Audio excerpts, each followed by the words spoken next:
Yeah, we'll take it. Charlotte played they played tough, and those guards, for a while there, it looked like we were playing the 6-4 and under league, both teams. And they were able to really attack and really just spread the court and put the ball on the floor. But I thought our guys came back with a decent amount of energy coming back from a long week and the back-to-back last night. So we'll take it. There's some good things, obviously fairly efficient offensively without even shooting the ball well from outside. We were able to really get to the paint, attack the paint, set the tone in there, and do it in a variety of different ways. Obviously, LeBron shot the ball tremendously accurately tonight. Erik, to that point, I think only one of his shots was outside the paint. Was this a conscious effort, do you think, on his part to try to get in there? Well, a little bit of both. That's our identity. And we're really always focused, but even last night we've talked about it, focusing on getting to our game. And if a team prevents us from getting there on the initial attack or second attack, is to have the poise to get to the end of offense and move the ball around, see if there's another opportunity to attack. There in the second half, there are some great examples of the ball moving, even some of the shots that we didn't get, but it led to a better shot, a great shot. Even when we had some open looks at the beginning of the possession, it led to a dunk or something, right at the rim.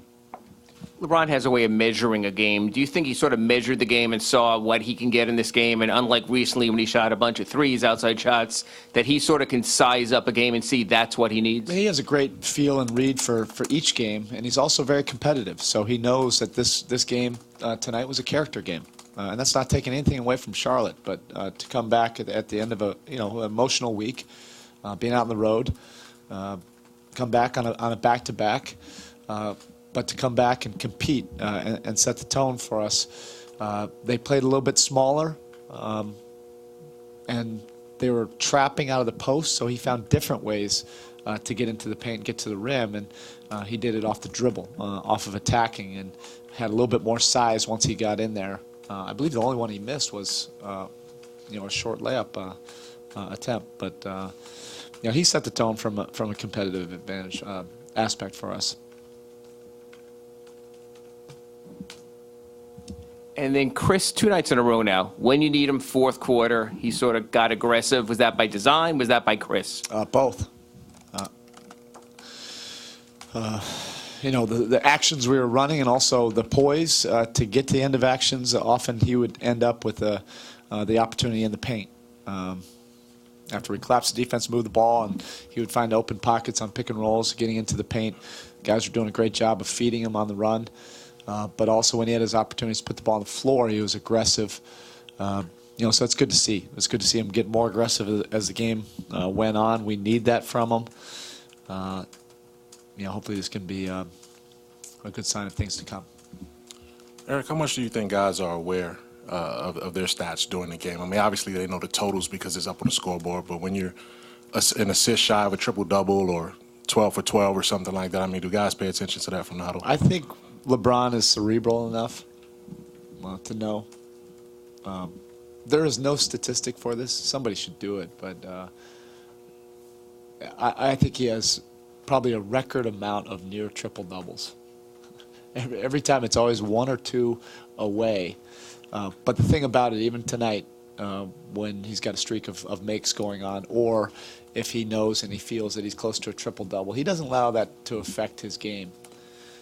He's not going to be one of those guys that'll throw it up off the backboard, try to get a rebound. One of those things. He's going to play the game the right way, play it in a competitive way, but it has to be true, has to be real.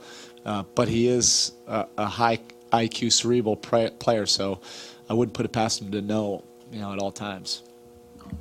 How about you? How aware were you of his numbers? And did you think I wasn't. I just, at some point, you just realize, boy, he's getting to the rim a lot. In this game, and he wasn't able to do it as much in the post. We wanted to establish him there, but they did a good job of taking it out of his hands in the post. They were trapping there, but he had such a big size advantage, and he felt it, he read it off the dribble. It was tougher to get to him, especially from the top of the floor. But he just kept on getting to the rim, and I didn't realize that he was, that efficient. But that's a heck of a night. Dwayne had the 12 boards tonight, 6 Yeah. offensive rebounds. How much have you banged home the point about your wings rebounding, or is that something which Dwayne and the others know? Quite a bit, but it's to be actively involved. That might not necessarily be going up over the top. Dwayne probably had 4 or 5 over the top, even of their bigs, in traffic. Only a few two guards can do that in this league. It also shows you a sign that he's getting healthier and better as the season's going on. But our perimeter guys either have to do that, or more likely they're blocking out, sinking, doing some of the little things, trying to track down the long rebounds. But we have to get everybody involved. That's how we're built. We're not built for one guy to snatch 15 to 18 rebounds a night. Erik, LeBron had 31 points on 14 shots. Do you have to do anything or say anything to him in case he needs to take more shots, or do you balance that? No, I think now we've been around each other long enough that we have a feel, as the game goes on.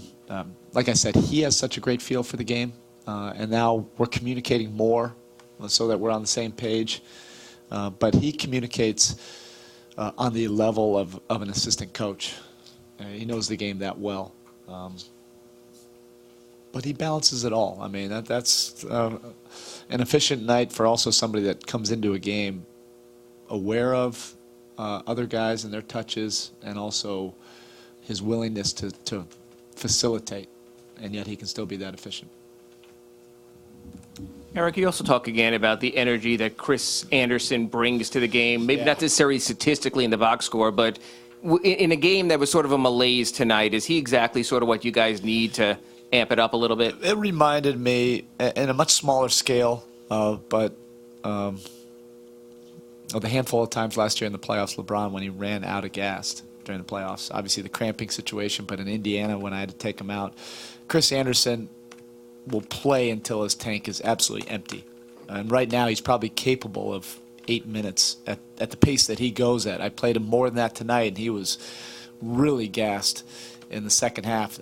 But the encouraging thing is, one, that you have somebody that will play that hard till they're physically can't function. He knows no other way. And then secondly, we made this transaction early enough that we'll have plenty of time to get him in shape. And it'll take some time. We'll be patient. Okay.